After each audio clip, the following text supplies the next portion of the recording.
Ahoy, hoy! Welcome back to another episode of the Cultura Inglesa Podcast. Eu sou Caio Copato. Eu sou o William Bueno.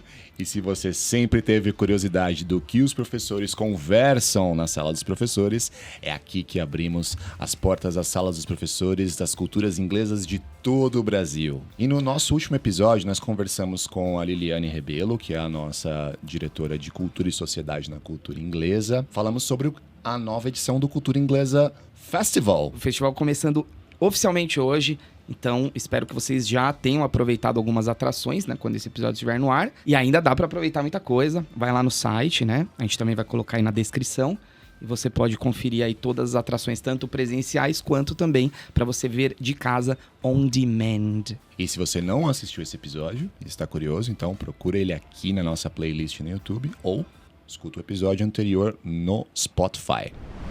Falando de Cultura Inglesa Festival, hoje nós temos uma convidada muito especial que está aqui no Brasil, aqui na cidade de São Paulo, para participar dessa edição do festival. Hoje vamos conversar com Makeda McMillan, que é diretora do projeto Small Green Shoots, que apadrinha adolescentes de famílias em situação de vulnerabilidade social, que sonham em trilhar uma carreira musical. E já sabem, né, pessoal, como temos aqui uma convidada internacional hoje, de agora em diante, o nosso papo vai ser 100% em inglês, né? Então, se você precisa aí de uma pequena ajuda, clica aqui no botãozinho do YouTube com o Closed Captions para dar aquele suporte. E aproveita que já tá lá perto e já dá o joinha, né? O like e também compartilhe com os amigos. Isso e já aí. se inscreva no canal também, caso não tenha feito. Isso aí, já faz todos os procedimentos aí de uma vez só. Very well. So today we have a very special guest in our podcast, who is taking part in this year's edition of the Cultura Inglesa Festival, Makeda McMillan. She's the managing director of the Small Green Shoots, which is a youth-focused initiative which helps teenagers to pursue their careers in the music industry. Yes.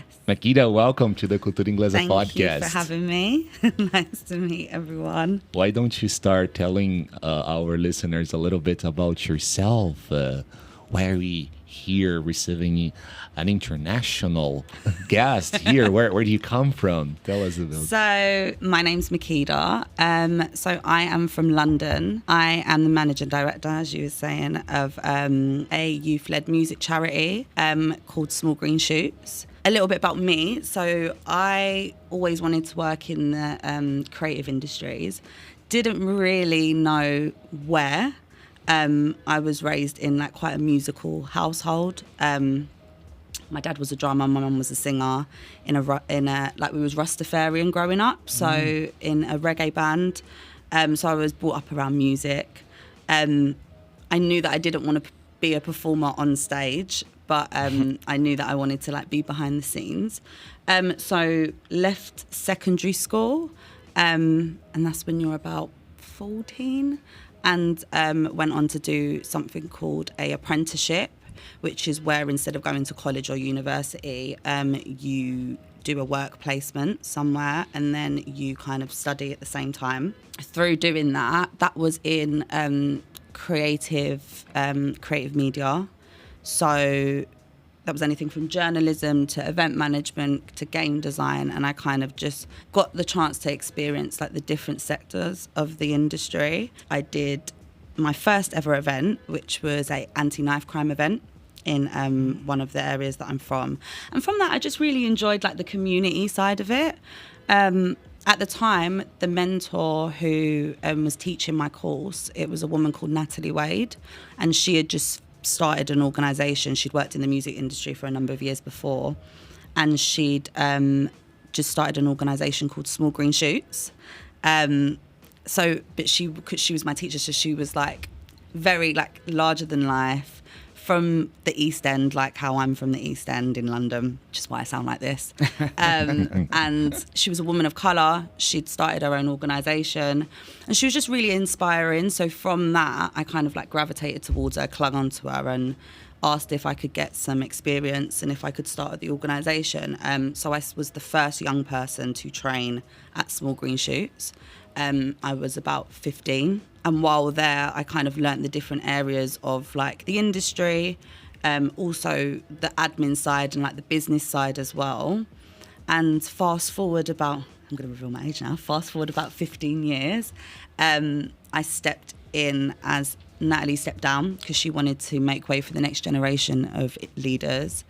And I stepped in as the managing director, so that's how I'm here. Interesting. That's Wow. great. 15, right? I mean, so young. I mean, Yeah. and you were already involved with the, like with so many projects, and that's so cool. Yeah. And that's probably around the age of the teenagers you currently work with. So slightly older now. So the young people that we work with, they're from about 18 to 24, so young adults. So we have a series of different programs, which I can go into a little bit more later. Predominantly, they're from the ages of 18 to about 24. Nice. Okay. Tell us a little bit more about it, because I was curious. This young adults, they're interested in following a career as a music producer, something closer to what you do, or they are interested to become musicians and singers themselves. What is it like? It's a bit of a variety, but one of the things that we focus on at Small Green Shoots is helping young people from underrepresented backgrounds get roles in the industry behind the scenes. Small Green Shoots was created because there's a lot of diversity in terms of the performers on stage, but there's a lack of it behind the scenes in terms of the support for those artists. So a lot of the young people we call them the shoots. So all of the shoots that take part in our programs, they want to learn about the different roles in the industry, and that could be anything from being working in a marketing agency, being a music producer, a tour manager, an A&R, which is artists and repertoire, working in sync and licensing, but also anything down to like legal contracts as well. Through our programs, we give them a 360 overview of what the industry looks like and the different roles that exist. Because a lot of them come to us, they want to work in music or they want to work in creative, but they think that, okay, like the only options is to either be an artist on stage or to work for a record label. They don't realise how many different roles there are in the sector that you could get into. So it's like an overview of the different roles. And that's very important, right? Because you put it that way, it brings me back to when I was in college. And then at first I wanted to be like a movie director or something. Mm-hmm. And then in college I learned all about these different roles, right? In a set and in a big audiovisual production.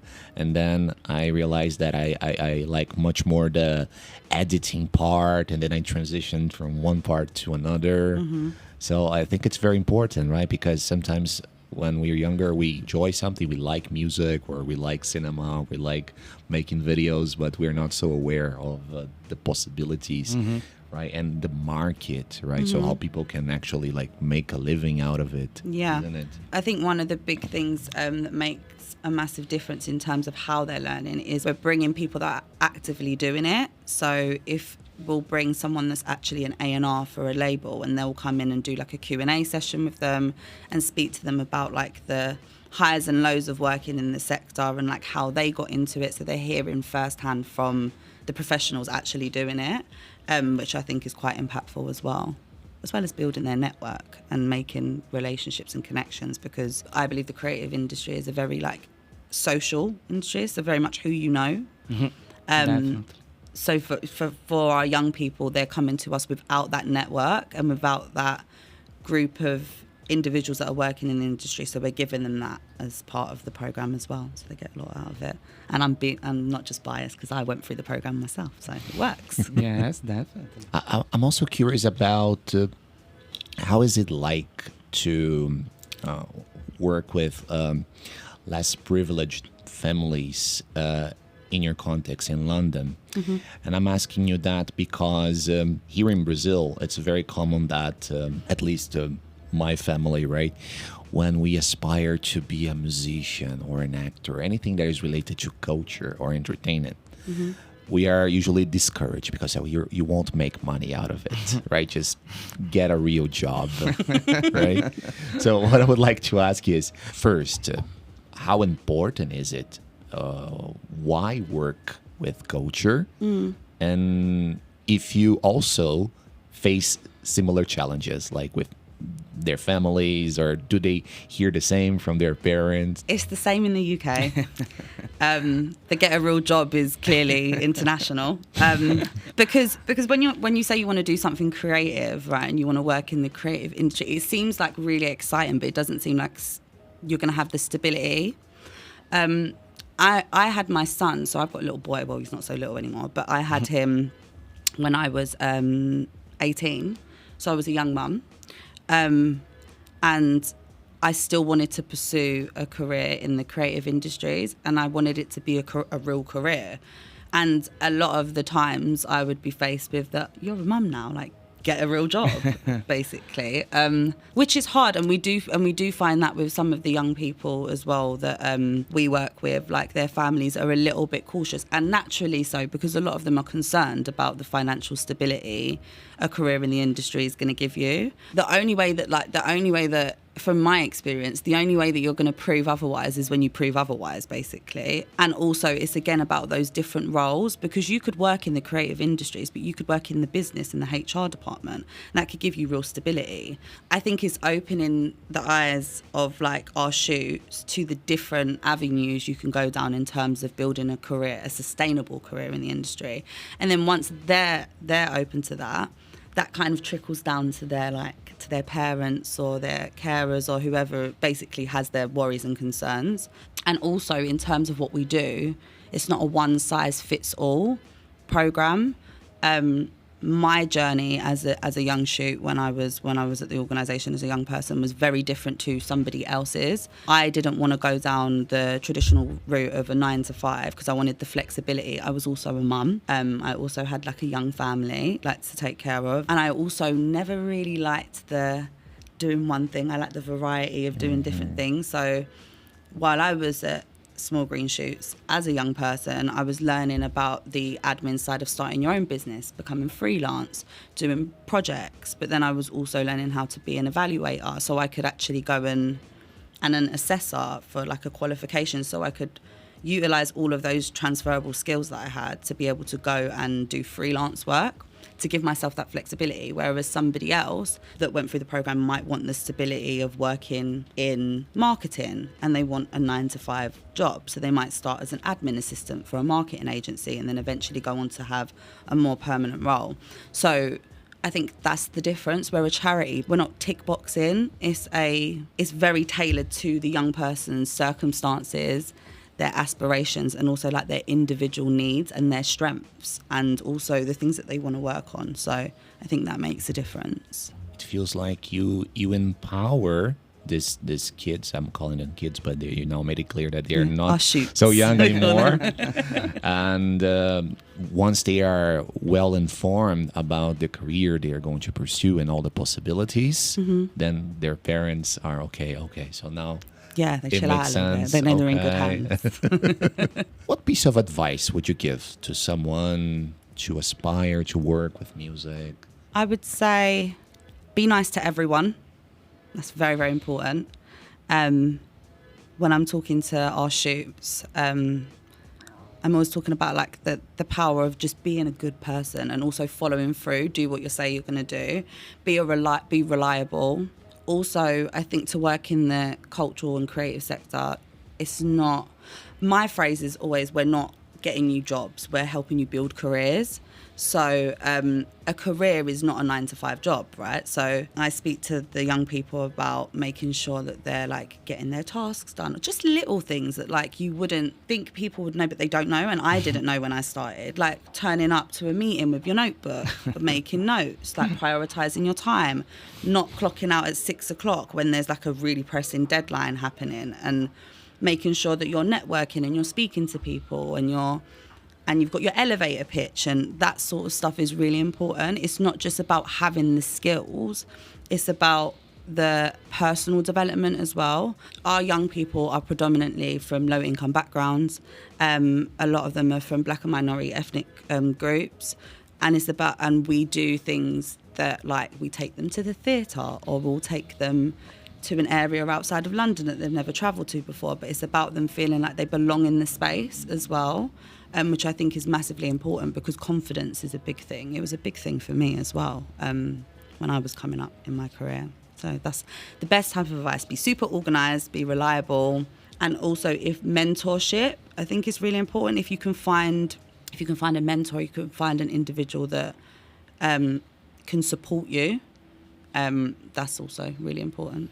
That's great. Yeah, I think that this is a huge thing with the project, as you mentioned. It feels like you're like bridging this gap, right? Like they wouldn't have the chance to, again, be involved in this kind of industry, this kind of business, because as I said, it's all about who you know and your contacts. So how would they have access to this otherwise, right? And also the whole, even the cultural aspect of actually being there at events, for example, that it wouldn't be possible otherwise.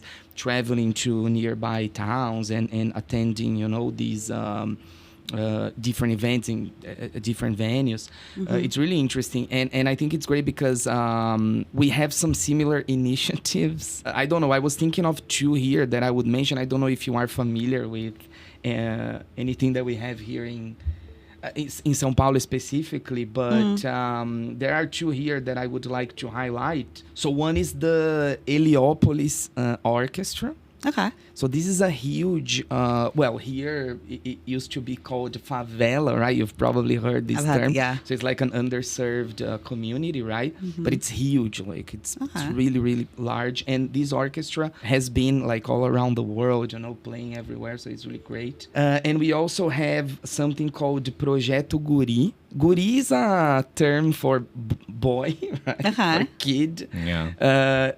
Even though it's an initiative by the São Paulo state government, guri is an expression from the south of Brazil, right? Yeah. So it's kind of ironic, it's but kind of old-fashioned as well.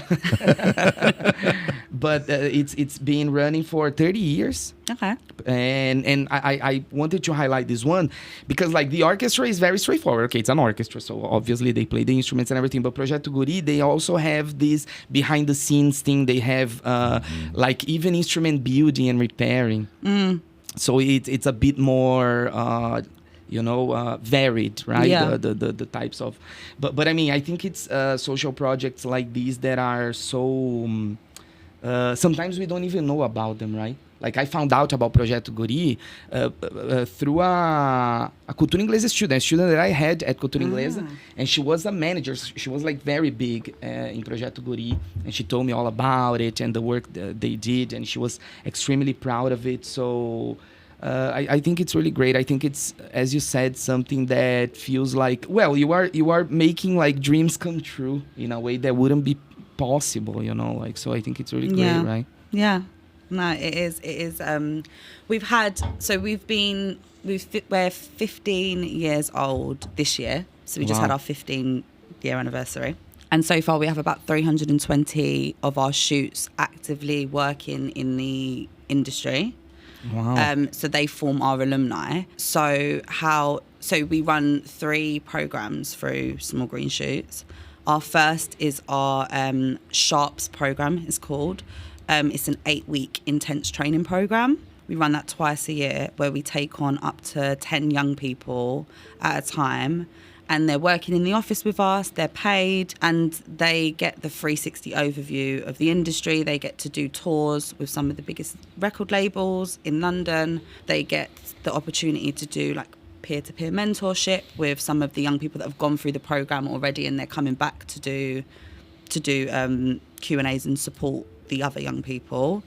And they're with us up to 8 weeks. They get to curate an event, which is where they invite down the rest of the alumni that have gone through the program, and they get to network with them as well. And then once they leave, they become part of that network. And then we also have the Shoots program, which is our core program. That's like between 6 months to a year, where we have shoots that are working in all different areas. They ultimately run the business. We have admin shoots. They do like our HR, our policies, they pay us. They do our expenses.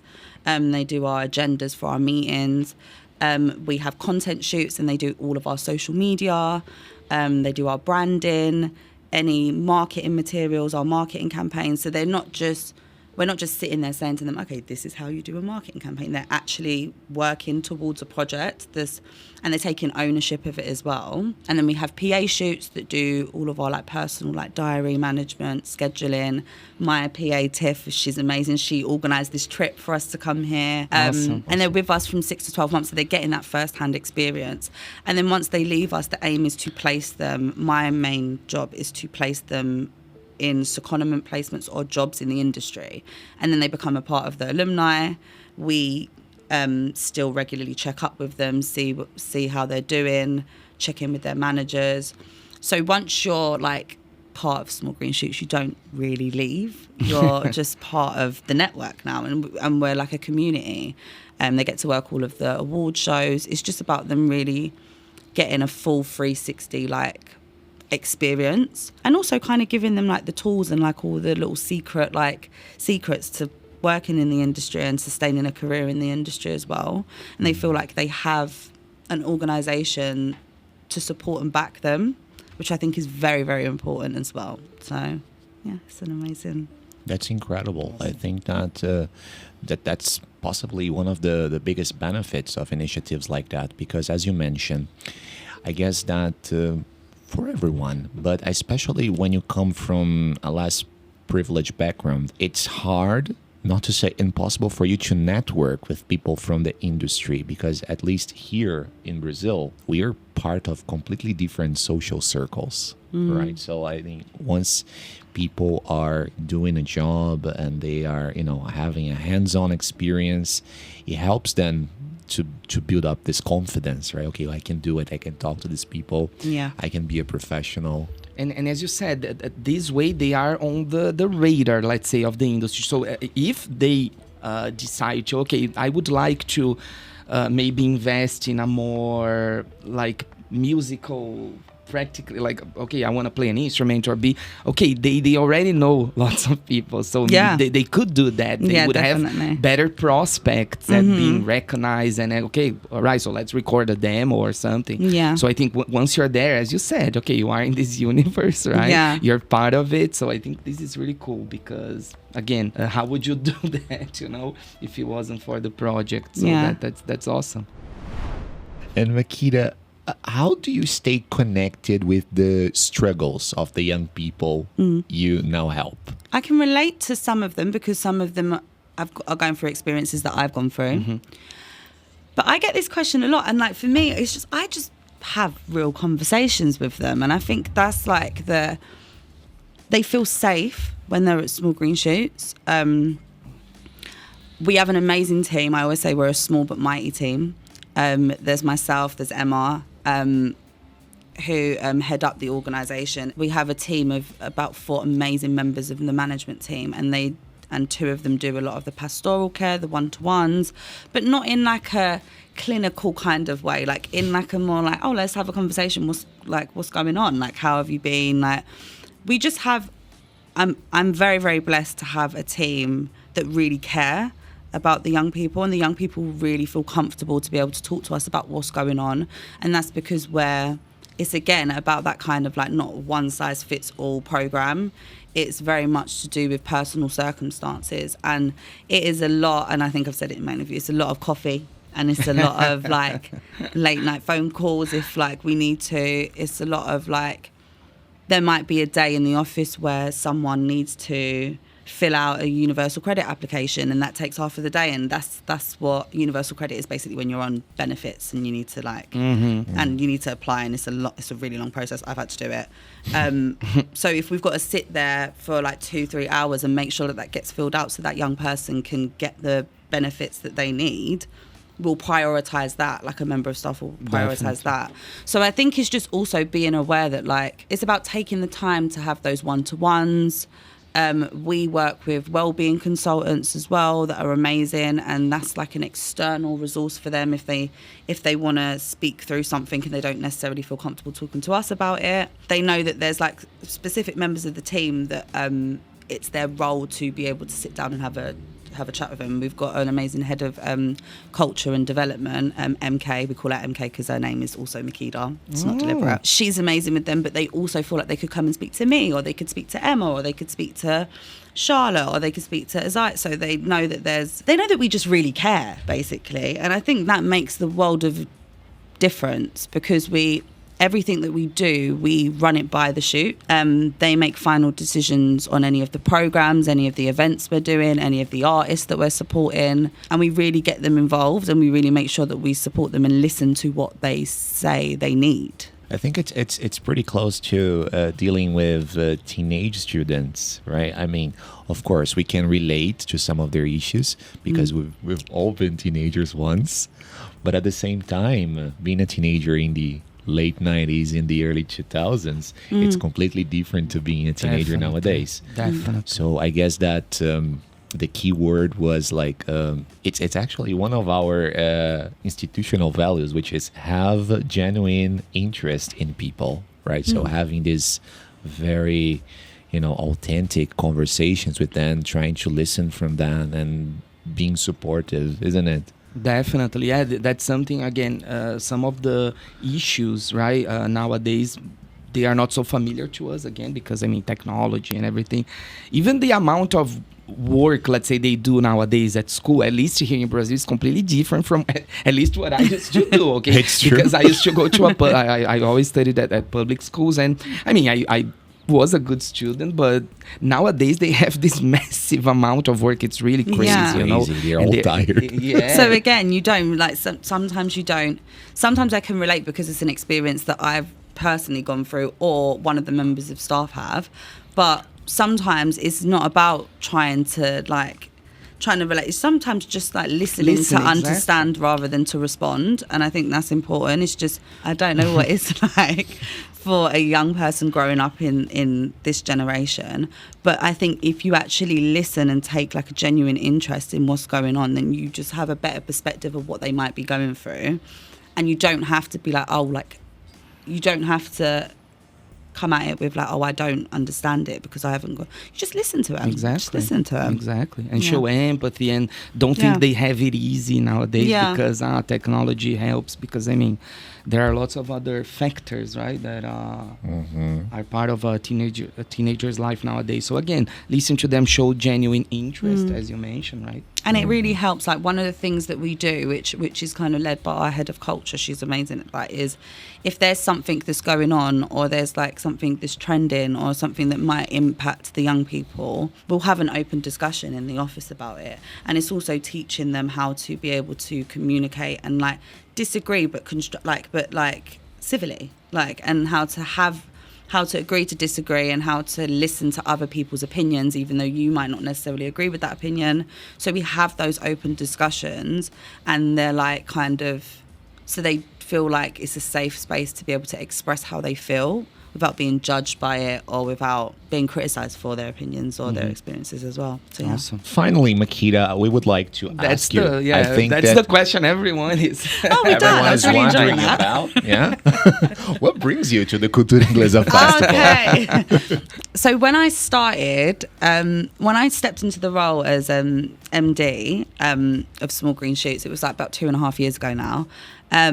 I suffered from massive imposter syndrome, because the founder, she's a really dear friend of mine now, but she was also my mentor, and she taught me everything I knew, and she was always super supportive, and I have so much love for her. The fact that probably it was the best thing that she could have done, because when I stepped in, she was see you later, I was yours now. And I kind of had to figure it out on my own, but I constantly was oh my God, one day, people are going to just think I'm imposter syndrome's when you're just waiting for someone to catch you out and be you're not meant to be here. So, and also I didn't go to university, couldn't afford to get into the debt. It was more life experience rather than qualifications for me, which really helped with my career. But I kind of felt I wanted to upskill myself and feel I had some professional leadership training behind me. And then my director of ops, Emma, who's my chalk to my cheese, her background was theatre, and she told me about this program called Claw, which is a fellowship leadership program. So she encouraged me to apply for it, and I did, and I got it. There was a cohort of about 20 of us, and that's where I met Lily and a few other international leaders in the cultural sector, which was really interesting for me because I've done music leadership programs, but this one wasn't restricted to music. And it just really gave me the opportunity to get to know people that were doing amazing work all over the world, basically. I met Lily. We hit off straight away. She told me about the festival and the school and like teaching the English language and trying to engage the young people into like the festival and like the celebration of it. And we instantly connected. And then I was like, oh my God, we have a development budget of like 3,500. Why don't I just come to Brazil? Our board thought it was hilarious because me and Emma were like, oh, we're going to Brazil. And they fully think it's a holiday. So Emma's getting evidence right now. So it shows that we're actually doing some work out here. But we just love the fact that the festival is in collaboration with other countries. We're hoping to check out the festival and come up with a potential collaborative project together. If there's any way that we can support in terms of artists, we have connections with a lot of the labels, the big labels in London. I'm just all about collaboration with good people and like just figuring out what it is that we can work on together. But I'm really excited about the festival. It's the first time being in South America. Let alone and being in Brazil, which is one of my was on my tick list. Yeah. So yeah, I'm really looking forward to it. So that's why I'm here. I'm just here to check out the festival, also to meet with the team and see if there's anything that we can do in terms of collaboration. And hopefully you guys will see us next year or the year before. We're looking forward to it. That would be awesome, right? And we hope you enjoy the festival and I'm the sure country. I will. Então, no nosso bate-papo aqui com a Makeda, nós conversamos sobre um pouco mais sobre o projeto em que ela desempenha o papel de diretora, que é o Small Green Project, o que inspirou ela a seguir na carreira musical. Ela também deu algumas dicas e conselhos para quem pretende seguir uma carreira nesse setor. Nós conversamos sobre algumas iniciativas similares aqui no Brasil. Perguntamos a ela como que ela se mantém ali conectada, né, com as dificuldades dos jovens com que ela trabalha. E também falamos um pouco da participação dela aqui no Cultura Inglesa Festival. Então, se você não notou, ou se você não conseguiu pegar essas informações no episódio, sugiro que vocês assistam novamente ou escutem novamente e tentem encontrar essas respostas, que pode ser uma boa prática de listening para vocês. E agora é hora do nosso bloco How Do You Say? Hoje, né, nós temos aqui realmente uma nativa, né, uma pessoa que o inglês é a primeira língua, o primeiro idioma dela. Ela usou 3 expressões que com certeza já apareceram nos nossos cursos, principalmente os mais avançados, né? Mac, principalmente, Upper Intermediate, talvez. E é muito legal porque ela usou isso autenticamente, ela usou isso de verdade. A gente não combinou com ela. Não combinou, não. E eu anotei aqui porque eu achei muito legal. São expressões que às vezes aparecem nos cursos, né? Então, pra vocês verem que realmente eles usam isso, né? Então quando vocês falam assim, teacher, eu nunca ouvi essa palavra antes. Já até parece que alguém hoje usa vocês isso, ouviram. Assim.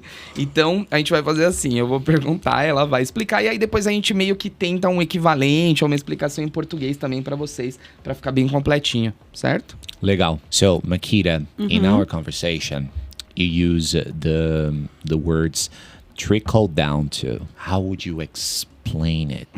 So trickle down basically means that like it will impact other people from it impacting one person. So me obviously doing my journey and being supported through Small Green Shoots to get to the point that I am now in my career has impacted my family. So it's impacted my son in terms of like how he'll think about his future and his options. It's impacted my financial situation, which has directly impacted my family, my mum. So yeah, trickle down means affecting. Because literally it's about like dripping and like then dripping down. right? That's it. Yeah, like when it rains and then trickle okay, downs awesome. and everything gets wet. Yeah. Yeah. How would we say that in Portuguese? I was thinking here, we say impacta, né? Causa impacto em todo mundo, influencia todo mundo, né? Tem alguma outra? Eu acho interessante porque em português a gente tem uma expressão que seria mais ou menos a literal, só que geralmente é usada para coisas negativas, que é vai respingar em mim. Ah, sim. Sim, tem a ver com água também. Então assim, isso aí vai me afetar, mas é engraçado que em português é Então, negativo. Uma conotação negativa. Né? Então, se você fizer isso aí, pode pegar em mim, pode me afetar, mas negativamente. Em inglês, não necessariamente. Tanto que ela usou de uma maneira muito positiva, Sim. né? Que seria uma coisa que impactaria positivamente as famílias dos jovens que estão ali no projeto. Perfeito. Did you guys say impact? Did you like it? Yeah, it's quite similar, right? It's quite similar. She's already getting I'm some, picking up on it slowly. Exactly. It's really hard, like, on the spot, because we didn't tell her before about the expressions. We're just like, okay, explain us right now what it means. Like, oh my God, that's a lot of pressure, right? No, it's fine, don't worry. Another one that you used, and this one is one of my favorites, one size fits all. So it's not a one size fits all. So one size fits all is basically, it's not like everyone doesn't fit into a box. So it's not a one size fits all. So someone might fit into the circle, for example, but another person might not fit into it.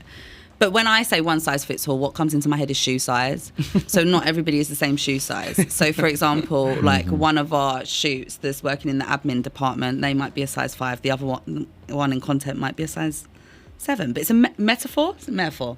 Yeah. So it's a metaphor. So basically it means that it's not, in terms of what we do with our young people, someone might have a completely different circumstance to someone else, or they might have a different aspiration to someone else. So it isn't like they're all fitting in one box and we're doing everything the same for everyone, basically. So it's not a one size fits all. Perfect. I think it makes it very clear. In Portuguese, what would you say? Veio uma outra expressão na minha cabeça, mas eu acho que não é isso. Não tem receita de bolo. Mas aí é outra coisa, né? Não tem receita de... eu acho que... Não é uma receita de bolo, alguma coisa assim. Tipo, não é né? Porque assim, os jovens são diferentes. Quando eles estão lá... Cada um no seu quadrado, cada macaco no seu galho. E é isso aí. Perfeito. Pronto. É isso. Ela tá explicando melhor que a gente aqui. Tá ficando feio. Alright, and then finally... Oh, sorry, man. Do you wanna go now? It's when you were talking about... I think you were talking about Emma, right? Emma is right there. Hello, Emma. She's like behind the scenes. Behind the scenes. So another one here is the chalk to my cheese. Yeah, when you were talking about her, yeah. So she was talking about Emma. That's a very curious one. I don't know if that's an East End one or it might just be, it's just a general one, isn't it? So like me and Emma, I always say like chalk to my cheese. I was going to say like Marmite to toast, but then it wouldn't have made sense. But it's like very different. So me and Emma are from very different backgrounds. Fantastic. We're from very different experiences, but like they go together. So like it's a to be honest, chalk and cheese don't actually go together, so I don't know why. I don't know why I said that. They shouldn't, at least. but I think that's what makes it so interesting. It's just right? a phrase. So like, it's chalk to your cheese. I think it's because you're so different, but you go together. But I've never had chalk and cheese, so to be honest, it doesn't really make sense. But it's just something in the UK they say for some reason. Emma is the chalk to my cheese. I loved it. I loved it. Yeah. So because I mean, the original expression would be chalk and cheese. So we are like chalk and cheese. So we are extremely different, right, from each other. But it works great because they have a beautiful friendship. Emma is awesome. Hi, Emma again. Definitely don't eat chalk, okay? Please stick to the cheese. But I love cheese, so maybe I'm hungry. So maybe that's why I said it. And don't write on the Leave board the with chalk cheese. out of it. Let's think of an equivalent in Portuguese. A gente é muito diferente, mas tem uma expressão, né, cara? Tipo... É que a gente é muito diferente. Eu e o Caio, por exemplo, a gente tem várias coisas em comum, mas várias coisas diferentes também, né? O Bill tem mau gosto, é palmeirense. Né? Ele não gosta de uns jogos que são evidentemente excelentes, ele fala, não gosta. Aí ele, né? Eu não gosto de Pokémon, essas coisas. Exato. Anime, né? Anime, não gosta. Eu gosto de alguns também. Mas como que seria, assim? Nós somos diferentes, mas cara, a gente tem se uma entende. expressão pra isso. Bem, deixa nos comentários aí, porque agora em português não tá rolando. Exatamente. Né? Ainda bem que a gente é professor de inglês. Porque... Mas a expressão we're chalk and cheese. Quer dizer assim, nós somos completamente diferentes. Né? Mas do jeito que ela usou aqui, quer dizer assim, nós somos diferentes, porém nos damos muito bem. Porque afinal, outra expressão, opposites attract. Exato. Os opostos se atraem. Não isso a expressão, não é? Então, mas aí, como ela usou, é isso. Mas não é chalk and cheese. Mas assim, não num contexto romântico. Lógico. Ou amoroso. Muito bem. Muito bem, pessoal. E se vocês não notaram o uso dessas expressões durante a entrevista aqui com a Makeda, assistam o episódio novamente, tentem notar ali os usos. é uma dica boa de vocabulário, então anotem aí o lexical notes de vocês para vocês usarem e arrasarem na próxima aula. E no episódio de hoje nós falamos com a Makeda McMillan sobre a relevância do trabalho no setor cultural e algumas, né, dicas aí para quem gostaria de seguir nessa carreira. Né? Alguma mensagem aí para o nosso público final? É isso, foi um grande prazer aqui, maravilhoso falar com a Makeda, conhecer a Emma também, super legal. E não deixem de, mais uma vez, participar do Cultura Inglesa Festival, tá? Então, entrem no site, né? Tem o link aí na descrição. Volto a dizer, tem eventos presenciais, tem eventos nas filiais também, algumas filiais da Cultura Inglesa que você pode ir até lá e participar. E tem também muitas coisas legais on demand que você pode assistir, né? Tanto ao vivo quanto streamar. Pode streamar, ser, né? Streamar, a gente né? fala Em assim, streaming, E, bem, espero que vocês curtam muito o festival. Tem muita coisa boa acontecendo. Não tem desculpa para não ir. Não tem. É de graça, no site. É de tem graça, na filial, muito importante tem isso. lugares diferentes da cidade, dá para ver pela internet, então assiste, vai, participa. E talvez a gente se veja em alguns eventos, né? Se a gente se vê, pode pedir autógrafo, né? A gente não tem... A gente não vai achar ruim, não. A gente tira foto, tira foto, assim, assina... Né? A gente até pede pra tirar foto. Né? Mas finge que não, tudo bem. E postar, assim, fala, olha, pra gente se sentir famoso. Muito bem, se você gostou desse episódio, não se esqueça de compartilhar com aquele seu colega de turma, com aquele seu amigo que tá precisando aprender inglês e tá pensando onde que eu vou estudar, o que eu vou fazer. Mostra esse vídeo pra ele.